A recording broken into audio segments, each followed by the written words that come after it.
I think we can turn it on, okay?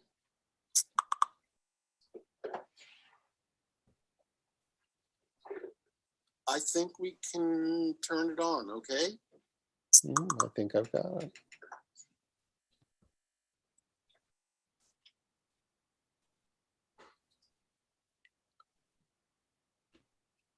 All right, everyone. How you doing? My name is Jim Reisman. I run NiSi Filters USA here in Los Angeles for the United States. And and Glidden, I will get to your question in just a second. We are running our webinar, our first webinar on night and astrophotography with Kevin LeGore, who is an photographer who specializes in night sky astrophotography and nighttime photography. Hello, Pat. I'm going to ask you to please thank you, Pat.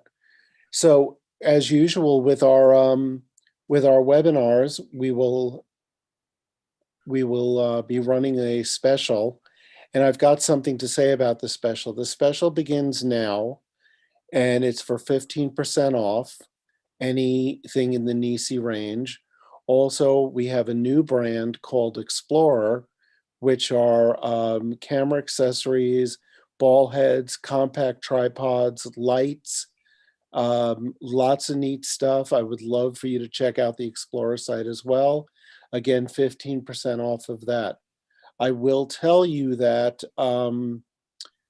we're running this concurrent with a 15% off promotion. That's a national promotion in celebration of the Easter holiday, and that'll be starting April 1st through the 5th. But your coupon is good until the 11th of April. Now, you can't double dip. You can't use two coupons. We just can't afford that. I wish we could, but we can't. But you have the opportunity to use this coupon, Live15Kevin, to get 15% off anything in the NiSi range or in the Explorer range and get 15% off. The only exception to that is we do have one lens. It's called the Sunstar 15mm f4 lens, and that the coupon doesn't apply to. So I'm not going to keep running my advertisement anymore. I'm going to let Kevin take over, and you should find Kevin, I'm actually, before you even get to be introduced, because I'm going to get this out of the way, but incorporate it in. It says, I have used the light pollution filter for a while, but even when using the recommended setting of daylight, I get a distinctive purplish or blue color cast. So maybe at some point during the webinar, you can address that. Yeah, definitely. Okay. And want to make sure I can hear you, Kevin. Does that sound good? Everybody able to hear me okay? I cannot hear you. Cannot. Let's see. Audio looks good.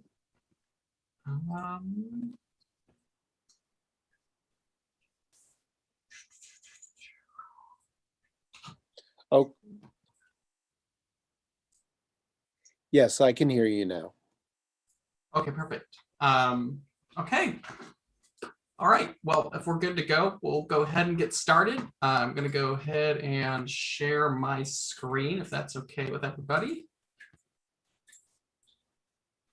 All right. So for those of you who are here this evening, my name is Kevin LeGore. I am an astronomer based out of Phoenix, Arizona. I work for Skywatcher Telescopes, but I also have my own outreach program as well. I'll tell you a little bit about me here in a minute. But tonight we're going to be talking about astrophotography and really how to get the most out of it. And we'll be talking about the natural night filter, of course, here from NiSi, and what that can do for you for your imaging work. So let me just get my PowerPoint going here. There we go. So just a little bit about me. So again, my name is Kevin LeGore. I've been doing astronomy for 22 years. I got my first telescope when I was 9 years old, and it's been downhill ever since. And it's been awesome. Currently, I my professional side, I'm the product specialist for Skywatcher here in North America. So US and Canada is the region that I cover. So if you call us up for tech support or do repairs or product development work, I handle all of that for the US and Canada. Those of you who might be watching, if you are familiar with Skywatcher or sky trackers, we make a variety of telescopes as well, but we have our Star Adventure tracker. That's kind of what we're really known for in the photography world. But aside from that, we make a bunch of telescopes and mounts and all kinds of accessories to go with those optical systems for advanced astrophotography. On the side, when I'm not doing tech support and repairing and making new stuff for our company, I have my own outreach program called Focus Astronomy. Focus is based in Phoenix, Arizona, of course, and it's a volunteer outreach program that sees about 30,000 people a year. I do this by bringing telescopes out to public venues like art walks, science festivals, or book fairs, whatever, or parks and schools, and just sharing the nighttime sky with people all throughout the Phoenix area and around the state of Arizona. And hopefully after this post-COVID apocalyptic thing, we'll be able to get back and start sharing the hobby with everyone in person again. So hopefully we're not too far away from that. Just some stuff about me as well.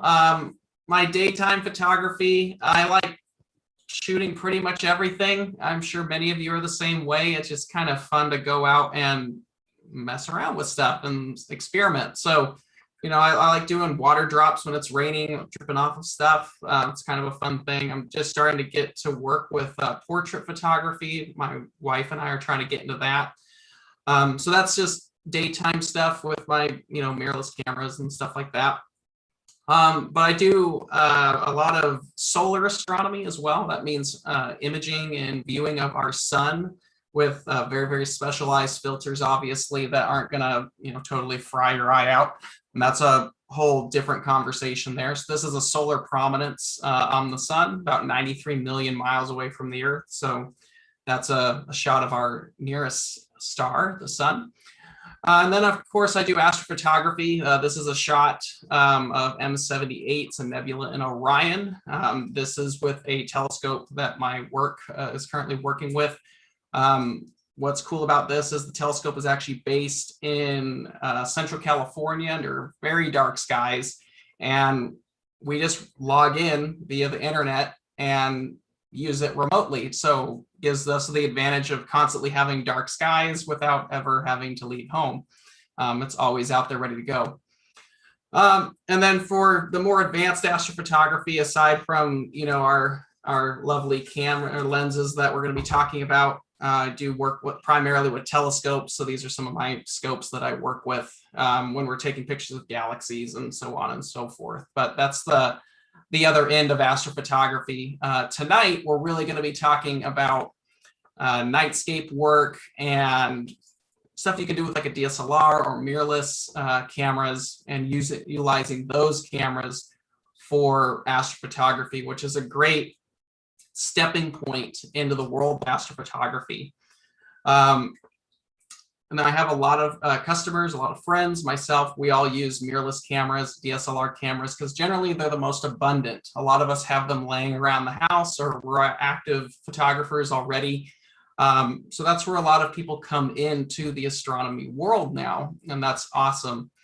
As you start to advance, though, we kind of step away from the SLRs. I just want to talk about a little bit of how we do astrophotography on a serious level. We actually leave the SLRs and mirrorless, and we go to dedicated cameras like this guy right here. It's a full frame astrophotography camera. So there's no lens, there's no body. All this plugs into computers through USBs.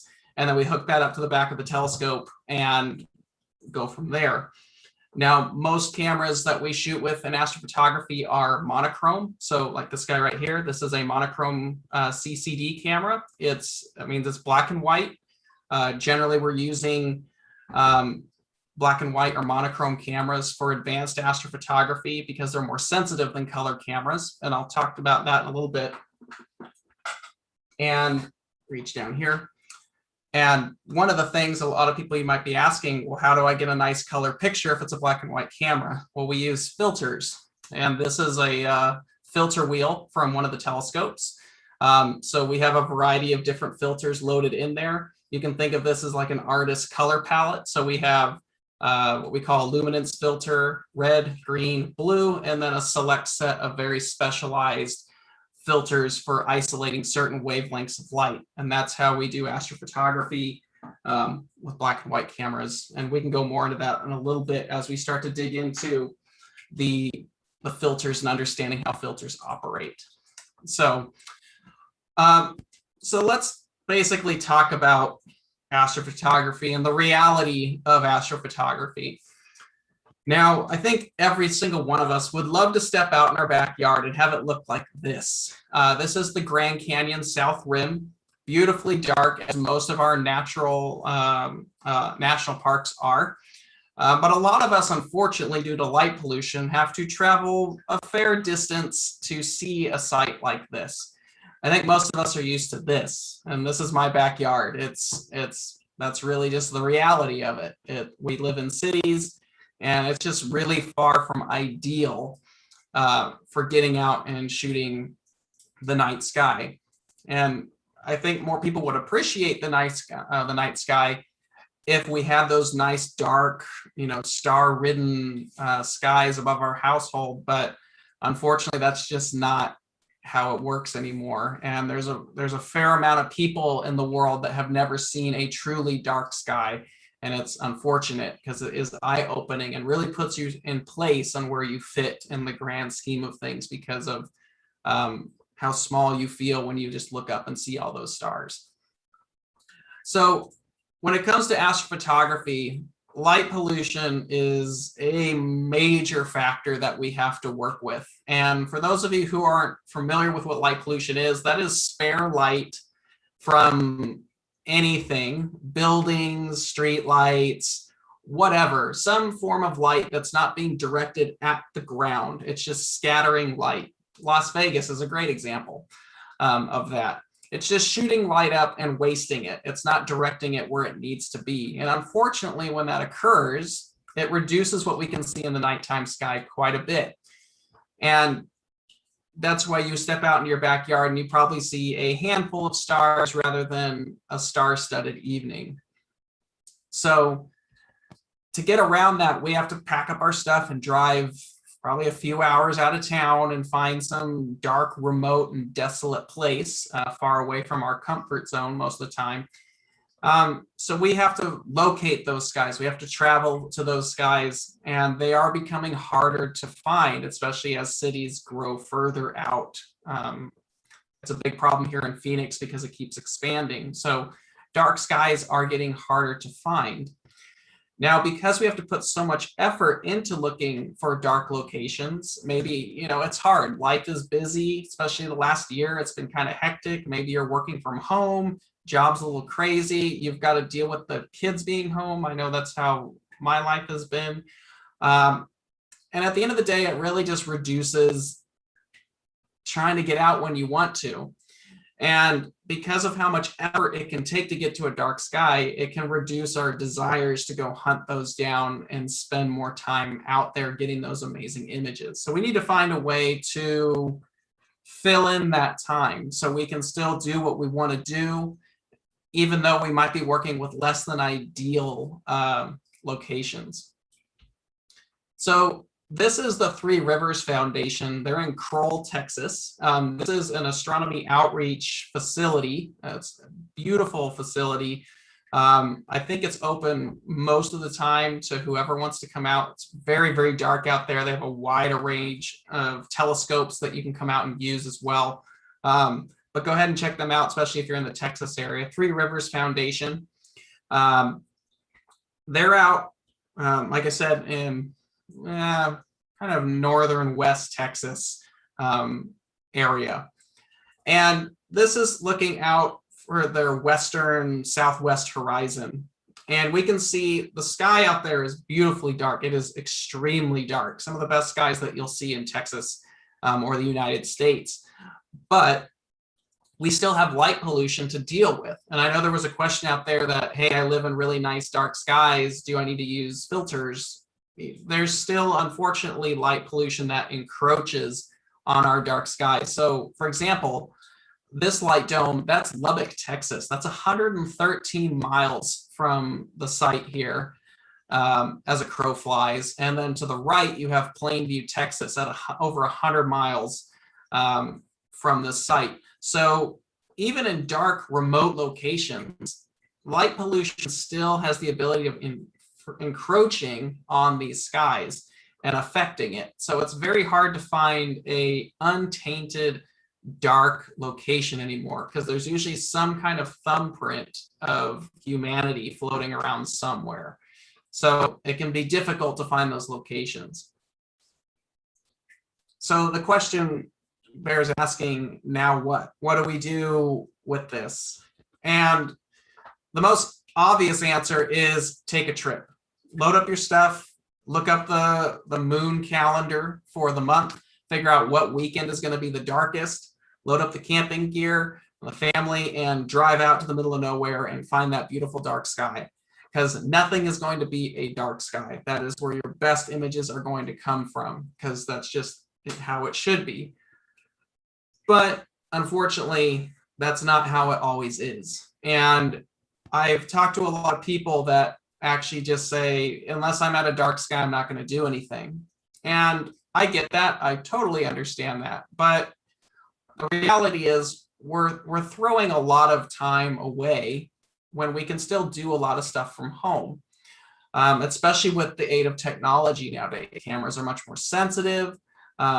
There's new optical technologies, which we're talking about here in a minute, that really allow us to take more advantage of shooting in less than ideal locations. So it's getting more exciting. So what I mean by that is like optical aids or filters. And what I mean by filters are actual optical, filters, like the Natural Night, which we're talking about.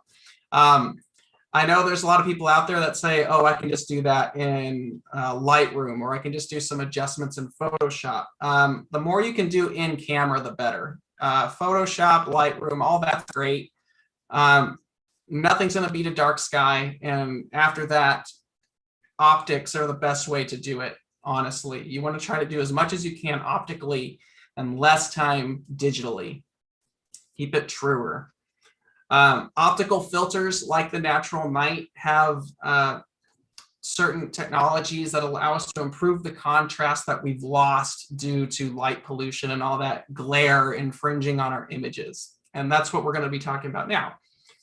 So first off, when we're looking at filters, we want to understand what exactly we're looking for, because there's a lot of filters out there. And especially when we're talking astronomical filters, like I showed you guys earlier, you can go to a telescope shop or online, and there's 7 filters right here, 7 very specific filters, but there's 7 different filters. And there's other filters too. I mean, like I said, we have the Natural Night. That's its own light pollution suppression filter. There's a lot of different ones made by different companies. So in order to find which one's going to be the best, there's some things that we have to understand and what to look for with shopping for filters. Now, filters that we're talking about tonight are light pollution filters. You might see them abbreviated as LPS filters, which is light pollution suppression. Each company has their own method of branding it. They all do something similar, but there are certain attributes that you want to look for in these filters so you can actually see which one is really bringing it and probably worth the investment, because it is a specialized filter. It's not so much like a polarizer where it can be used on a bunch of different things. Filters like this can be used for various things, but it's more of a specialty thing. So we want to make sure what we're investing in is worth those hard-earned dollars. Now, this type of filter is known as a broadband filter when it's in terms of astronomy. Broadband lets a lot of light in, and another type is called narrowband, which lets a selected amount of light or a very particular wavelength through. Most of the black and white or monochrome cameras I told you about earlier in that filter wheel, We use narrowband filters for certain wavelengths of light, but we're not talking about those filters right now. A broadband filter passes a wide range of wavelengths while suppressing or reducing other wavelengths. Now, most light pollution filters, especially the natural night, address several different types of wavelengths or frequencies of light that are major suspects when it comes to light pollution. That includes mercury vapor, sodium, low CRI, and other sources out that are being emitted from these different lights. So you definitely want to find a filter that's going to address those major types of bulbs and lights that are emitting those frequencies that might hinder your images. So if you've been to the NiSi website, and thanks for Jim and the NiSi team for letting me use the graph here, this is a filter graph or a spectrum graph. And any major filter manufacturer, especially in astronomy or any scientific type of filter, should have one of these graphs for their filters. This graph tells us everything we need to know about the filter in question. Now, if you're not used to reading it, this is how the breakdown works. So on the left-hand side, we have our light transmission, or how much light passes through the filter, 0 being none, 100 being all of it. So most filters aren't going to pass 100% of the light. It's not possible because as light passes through glass or any other optical element, it reduces a little bit. Now, most optical manufacturers are going to try to apply the best coatings possible to ensure the highest transmission of the particular frequencies that we want to get. So you're looking for a good filter that's got high transmission in the wavelengths that you want. So on the left-hand side of that graph should be the percentage of how much light is passing through. On the bottom part of the graph is the wavelengths, and this is normally measured in what's called nanometers, which is 1/1000th of a meter. Now, the human eye generally sees somewhere about 380, 390 nanometers to about 700. That's the visual spectrum of the human eye. Of course, if you go past into the 300, that's ultraviolet. And then, of course, if you go past 700 nanometers on the bottom of that graph, that's basically infrared, and those become invisible to the human eye. So we don't worry too much about what we're doing here. So left-hand side of the graph is your light transmission. Bottom of the graph is your wavelengths that the filter operates within. So the natural night operates between 350 nanometers and 700 nanometers. And we're going to break that down further here in a minute. Now, you might see this blue squiggly line that passes through the graph as well. It looks like a bunch of peaks and valleys, and that's exactly what they are. The peaks, what you see, that is the light being passed. That shows you what frequencies of light the filter is allowing to pass through and onto the lens and into the camera. The valleys are showing the light that's being reduced or blocked completely by the filter. So it'll show you the percentage on how much is actually reduced because of this. So let's take this graph and we're going to overlay that with the visible spectrum, which is basically the rainbow. So what you see here is the visible solar spectrum of our sun. This is basically what all of astronomy and spectroscopy and the study of light it sits upon. So you have your rainbow here, purple going over the violet all the way over to the red. In this chart, it actually goes past the visible limits of the human eye. Now, the little black lines that you see in there, it looks like a barcode. Those are absorption lines. Those are light being absorbed by the atmosphere. And that tells us what element something can be made out of. Now, if we overlay, the natural night chart, it looks like this. So as you can see, the peaks are letting through light and the valleys are reducing light. Now, there was a question earlier why these filters have kind of a purple tone to them. If you look at the chart here, they're letting a lot of the blue and purples through, reducing some of the greens, nearly all the yellow, and then back up into the red. So you're getting that pinkish, purple, bluish tint in your images. And you can actually see that right from the get-go with the filter. It's definitely got like a pinkish hue to it. Now, that's done for a reason. And the reason being is if you look at the graph here, it's passing a lot of the blue, a lot of the purple, that, you know, far left part of the spectrum. And when you get into the green, it's reducing almost 60% of the light, sometimes 50, depending on the wavelengths. And then when you get to the yellow, it almost reduces all of it. Why is that? That's because a lot of the street lights, if you've ever been out at night, you actually look at the street lights and the color they give off. You know, like those mercury and the sodium vapors, they're generally a yellowish tint. So that is the frequency they are emitting light in. And that is the color tone they are casting into the nighttime sky. So if you go outside, it's like, it's kind of got like an orange yellowy tone to the sky. That's because all the light pollution that's occurring from those bulbs.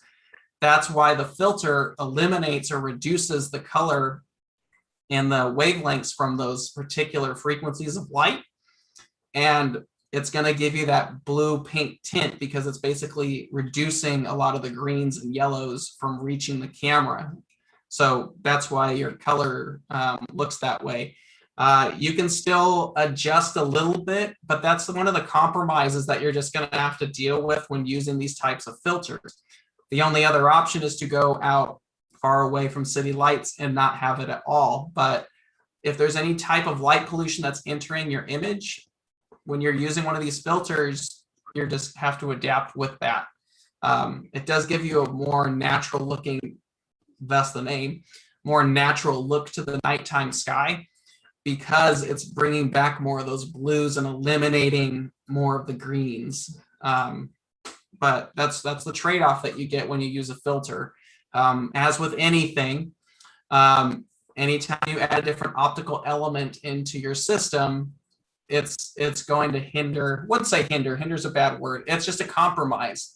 Obviously going out to dark skies is the best, but we can't always get out there. And rather than just saying, never mind, I'm not going to go out at all, using a filter can actually aid in getting you out shooting more often rather than waiting whenever the magic unicorn occurs that you can go out to a dark sky site. It's better to go out and practice more and get some good shots, because if you just wait for whenever it's going to be perfect, you're going to be waiting a while. And that happens a lot with astronomy. So let's talk about the natural night filter in general. Now that we've seen the graph, you kind of know the science behind how that filter works. So the natural night blocks all those unwanted wavelengths of light. So like we said, those mercury, those sodium bulbs, and other frequencies like that. It's blocking a lot of that extra light pollution. So it's going to give your images a more natural looking tone in the evening rather than having this brown orangish look. It's also going to improve the contrast in our images because it's not being just washed out once again with all that additional light pollution floating up in the sky, just wasting light. Now, in astrophotography, especially when we're talking mirrorless or DSLR cameras, you might be aware of clip-in filters. Where to go? I have a camera up. So this is the Canon 60DA. It has this little clip up in here. So there are filters that you can get that actually clip inside the body and then the lens mounts on. Those filters are nice, but you have to be aware of how fast your optics are going to be. So, you know, if you've got like a Canon 85 f1.2 or some really fast f-stop lens, having a filter back behind the lens can actually clip the wavelength depending on how extreme the light cone is in that lens. So by having a filter that threads onto the front of the lens, we're actually filtering the light before it enters the lens at all. And it's able to reject all of that before that extremely steep light cone starts to take place. Now, of course, you could stop down the lens if you want, but some friends of mine that shoot, they don't want the spikes from the iris. It just depends on the look that you're looking for. But a front mounted filter gives you a lot more flexibility. So if you are using, let's say you have an f1.2 or 1.4 lens, to get its sharpest view or image for the nighttime sky, you're probably going to stop it down to f2 or 2.8. That light cone is still really steep. So using a front mounted filter, you don't have to worry so much about whatever aperture you're using. Just put it in the front, filters all the light before it goes in the lens, you're good to go. An advantage of a front mounted filter. So here, just an example of A and B between filter and no filter. And sorry for the little dust bunny up here. Some dust must have got on the back element of the lens I was using that night. So just ignore that. That is not part of the filter. So like I said, I live in Phoenix. This is a little hilltop, not far from where I live.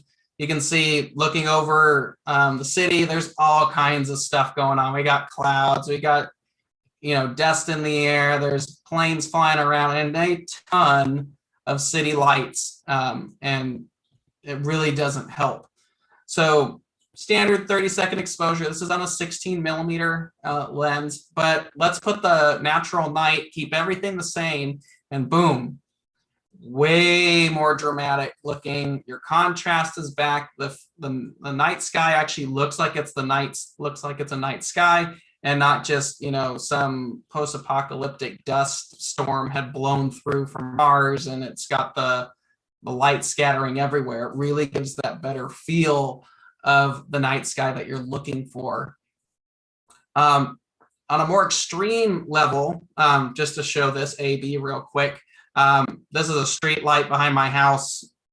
So this just shows you the difference between those two filters, filter and no filter, I'm sorry. And you can really see how it brings that look back to the sky that we want to get. Another one, this one I wanted to shoot because there were some clouds. Clouds are really good at reflecting and capturing light pollution. It could be a very dark sky, but if there's a light dome over the area of, there's a light dome on the horizon, there's some clouds over there, they can reflect that light and scatter that for miles. So you can really see the A and B between these two with the clouds, where it really brings out that sky again. And yes, it has that purplish tint, but again, that's just the compromise that we have to work with when dealing with such an optical filter. And then of course, if you want to get back that city light and reduce that to get those nice nightscapes, let's say you're at like a local park and you want to give that nice look to them, but you don't want to have all that annoying cast from your city. You can really see down here, all that light pollution, it just grays out everything. It just doesn't look great. And you get these monster gradients in there where the natural night helps darken the darker parts and really tone down the more light polluted location. So it's going to give you a better look to your nightscape work when you're working closer to town, or maybe you have some light domes on the horizon line. So even if you're in a dark sky, and I know this was a question earlier, if you're in a dark sky, that's great. Some portions of the sky are going to be just fine. Excuse me, just fine. You're not going to have to worry too much about using a filter at all. But in some cases, there might be some areas of that you want to shoot. Maybe you want to get a nice constellation rising in the east and you've got a light dome in the east.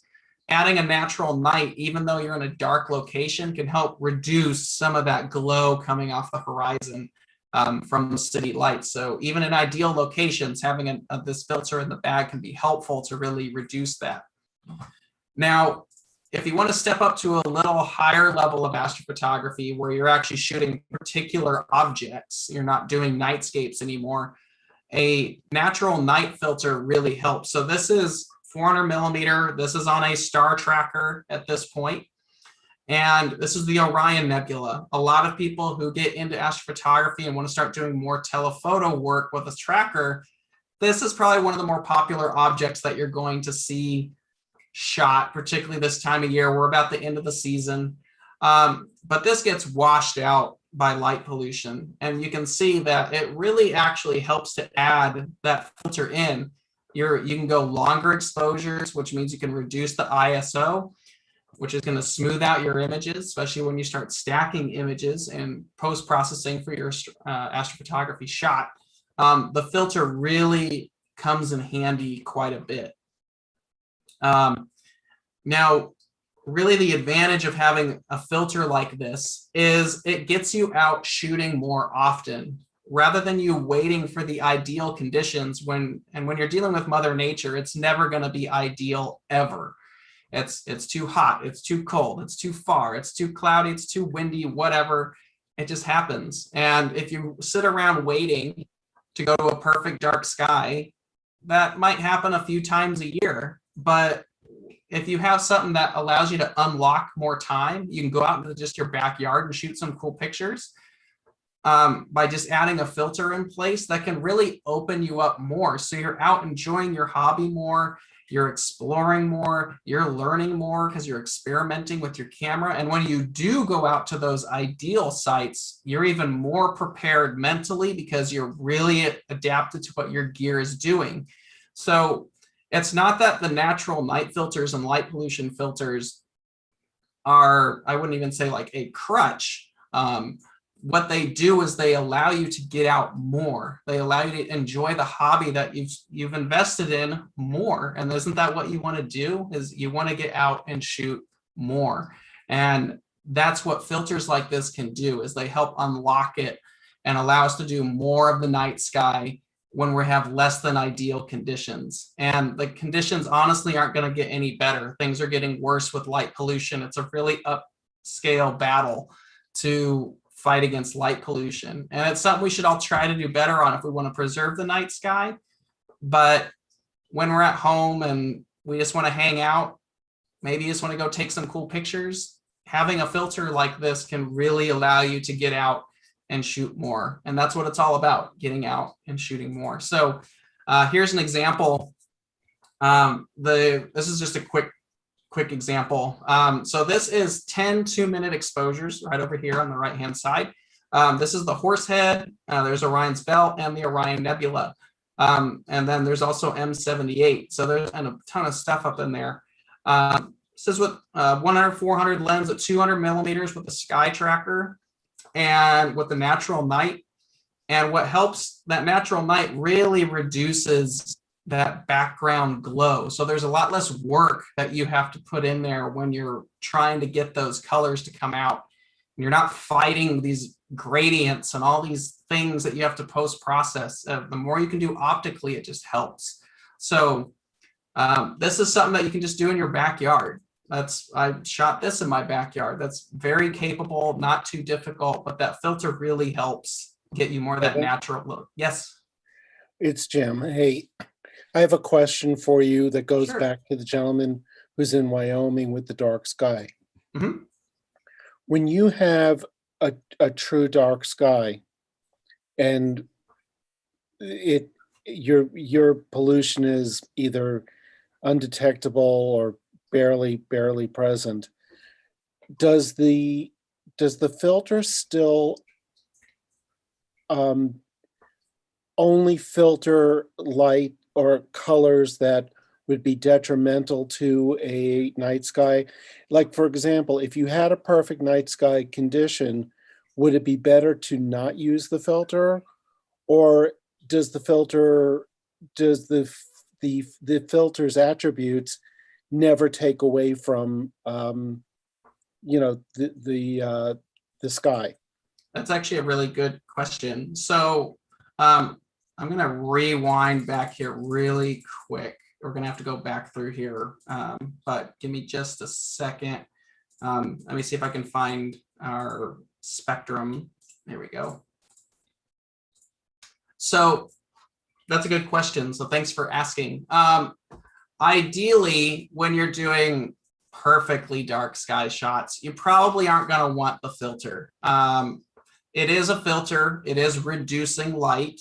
So it probably wouldn't be super detrimental to your shots. So even if you had it on there, it'd be an interesting experiment A/B wise to try it. But when you get into the greens, cameras are really sensitive in the green. And there's still some objects up there where you might want to get all the frequencies as much as possible. One major thing, and this is brings up a good topic, is we're already kind of, when we're shooting with these cameras, we're already kind of at a loss anyway, because inside the camera, they have a filter as well. And a lot of our standard cameras, they have a UV-IR filter, and they kind of cut off into the red. They start to slope down and cut some of the frequency off in the reds.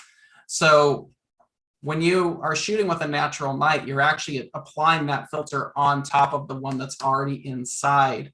Unless you have a modified camera, like the Canon 60DA here, or the RA, or the Nikon 810A, or you went even further and had the filter completely removed, you already are kind of dealing with a camera that's not letting all of this light in ideally. So this graph is before it enters into the Canon, or the, I'm sorry, not the Canon, whatever camera you've got.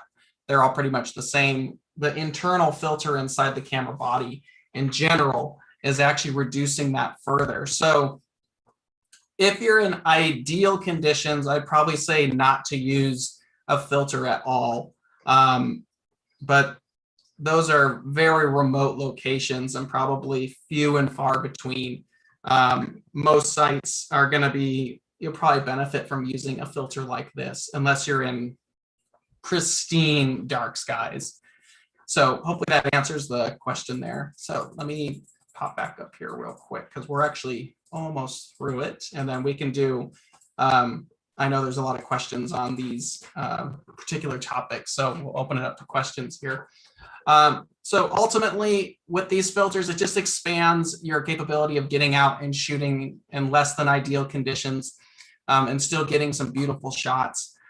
The cool thing about the NiSi filters is they come in a ton of different sizes, so they really are adaptable to everything. They have the unmounted square filters, 100, 150, and 180 millimeters in sizes. And then, of course, all the major sizes for the thread-on filters. So there's the 40.5, 46, 49, 52. It should be 58, not 48. And of course, you get to the bigger ones like 62, 67, 72, 77, 82, and now big 95 millimeter filters as well. And then they are water and oil resistant coatings, which are actually really nice when you're out in the desert or you get some mist on it. Maybe there's some dew out there. So those coatings are really there to last with those filters. So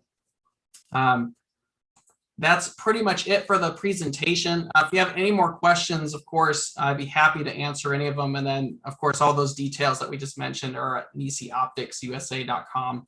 And of course, you could check with your local NiSi dealer or NiSi themselves for your needs for that. So that's pretty much it. So thanks all for watching, but I'd be happy to answer any questions that might be related at this point. So I'm going to shoot this back to you. Yes, so let me mention to the people that are watching this, if you want to turn your mics on, turn your cameras on and ask a question of Kevin, please do. Or I can always relate the questions through chat. Hi, Kevin. Thank you for answering my initial question about the color cast.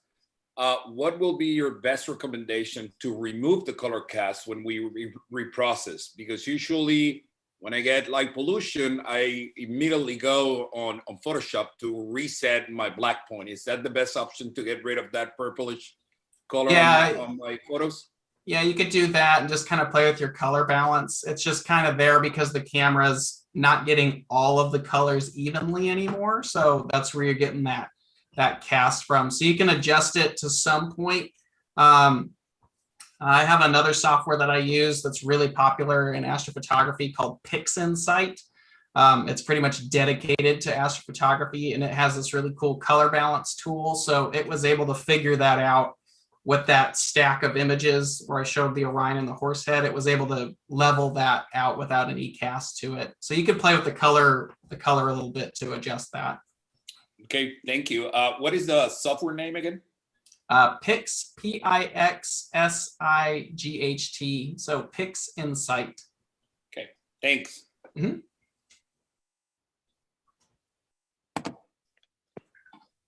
Kevin, do you do presentations for your company? Do you guys ever have getting feedback? Have workshops? We've talked about doing workshops. We go to a lot of different events. Workshops have been a big thing because we do have the sky trackers and stuff like that. So I know once we're all back to a normal world again, there's been a lot of discussion about offering workshops and stuff like that. I know we've talked about teaming up with some of the bigger photo companies as well. So those discussions have definitely happened. Just a lot of stuff got shelved because of the pandemic and stuff like that.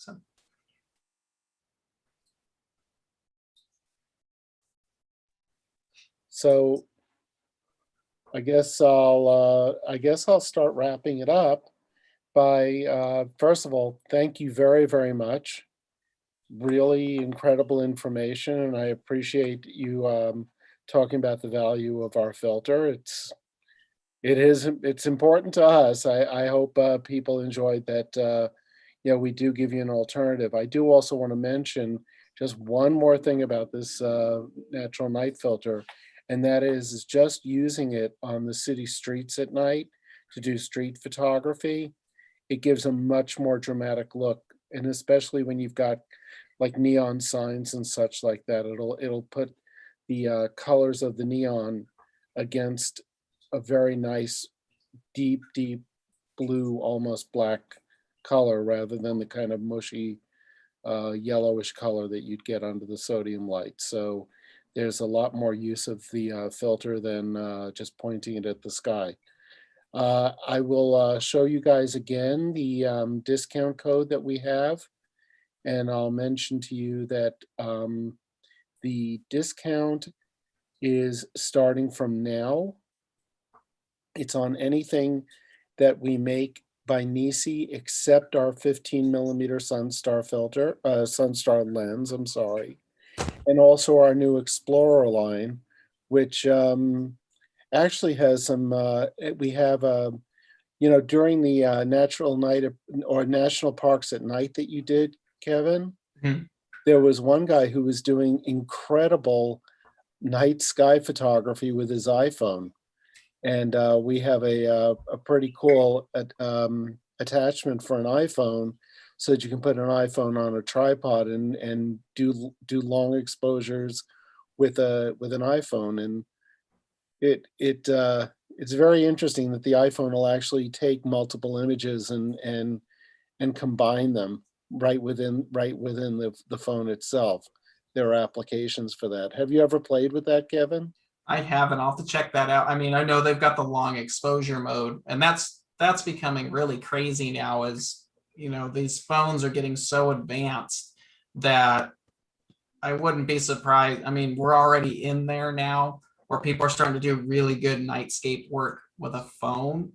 But I'm thinking over the next couple of years, even the next year or two, that's going to get even better as those cameras get better. So it's actually really cool that you guys offer a filter for that as well, because you're right. We did. Yes, you have a good camera in your phone, so it's funny that you knew that off the top of your head, and I almost forgot that we make the little phone filter system too. Yeah, it's and we make a natural night for it.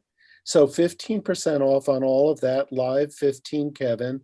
Now we do have a international 15% off sale going for 5 days, right through the middle of this time span. So there's no double dipping, but you can use this 15% off deal until April 11th.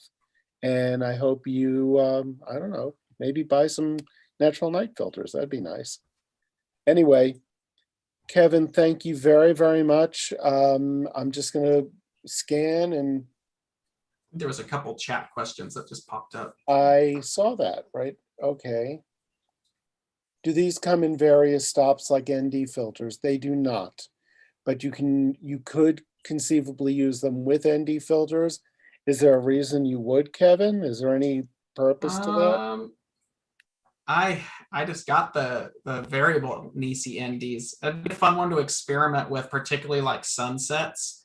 And that's kind of the cool thing with the filters is, you know, these natural nights are fairly new, and they are obviously designed for a particular type of photography.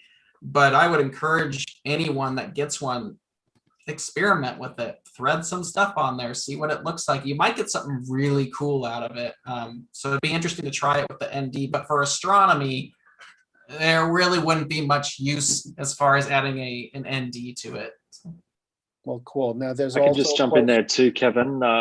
When you're actually using it for city night shooting, we've found some great results using the natural night with a grad filter, and actually using the grad filter upside down for when the foreground is lit quite bright but the sky is not.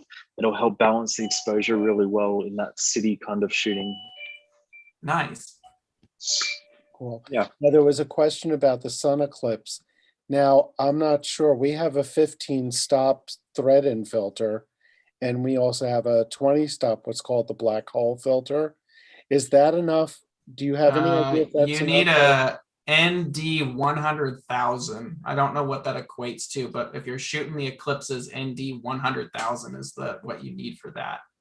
That's pretty much a welder's glass, right? Yeah, it needs to be dark. So That's our 20 stop. Our 20 stop is that. Yeah. So we have that in 100 by 100. So there you go. And just be careful when shooting the sun. Okay, Yeah. so now a question is the filter good for taking a moon pic zoomed in just to get the moon during blue hour? You could play with it. I'd probably reach for a polarizer to pop a little bit more the colors. But you could try it. You've got to remember though, it is going to have that purple tint to it, which would affect the moon a little bit. But it would be something to definitely try it with. I kind of took this more from an astronomer's perspective shooting with it. But there's a lot of more creative ways you could probably experiment with it as well. So I'll have to mess with that, especially because we just passed full moon. Might have to try that this evening. Would this filter fit in a V6 as a round, replacing the CPL, or would it be better as a square filter? It would be it's a square filter. There is not we don't have a natural night in a round.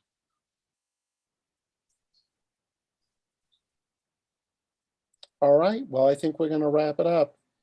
Kevin, thank you so much. I will be in touch with you by tomorrow for sort of a recap, but I got to see this presentation in sort of a raw form before, and I thought it was really incredible.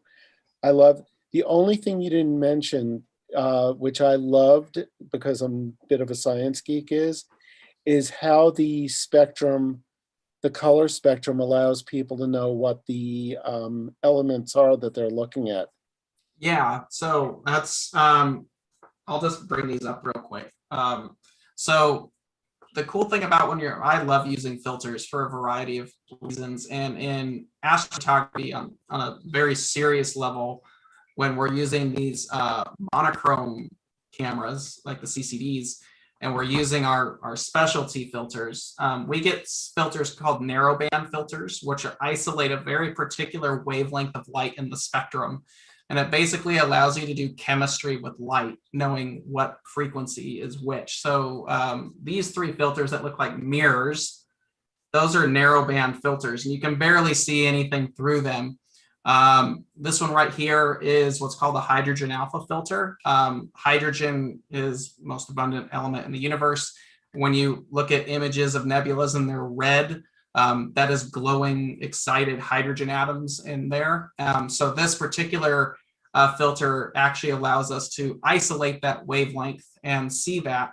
And what's cool about this filter is it is the perfect light pollution filter, because there's no moon glow or light pollution in that frequency. So it eliminates everything. So it's awesome. Next one in the middle here, this is oxygen 3. So certain nebulas emit double ionized oxygen, which is over in the bluish or the green. So that filter allows us to see that.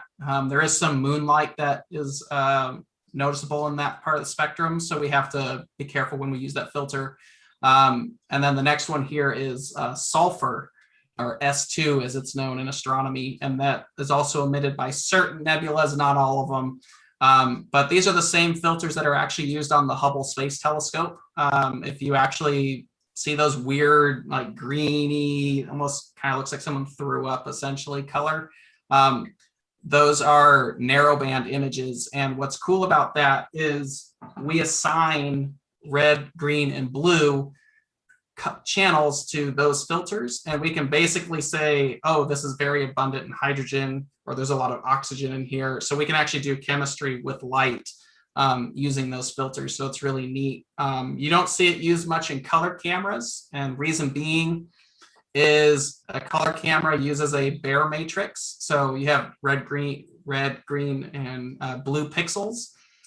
And when you're using these narrowband filters, like the H alpha filter, for example, it only passes hydrogen alpha light, which is deep in the red, which means only the red pixels are working and the blue and the green ones are not collecting anything. And it's same with any particular frequency that you're using, is whatever color passes that filter, that's what pixels get lit up. So we use monochrome cameras because all the pixels in the chip get activated all the time, regardless of what filter. But to make a color image, we have to shoot through a red, green, and blue, which means several hours in each filter and then combined into a color shot. So You're like our Neil deGrasse Tyson. yeah, We have our own Neil deGrasse Tyson here. It's just fun to mess with light. So Cool. All right. So again, I'm going to say thank you very much and enjoy. And I know we'll be doing something again in the near future, so I can't wait for it. no problem. Thank you very much for having me on, and clear skies to everybody. Clear skies, man. Bye-bye.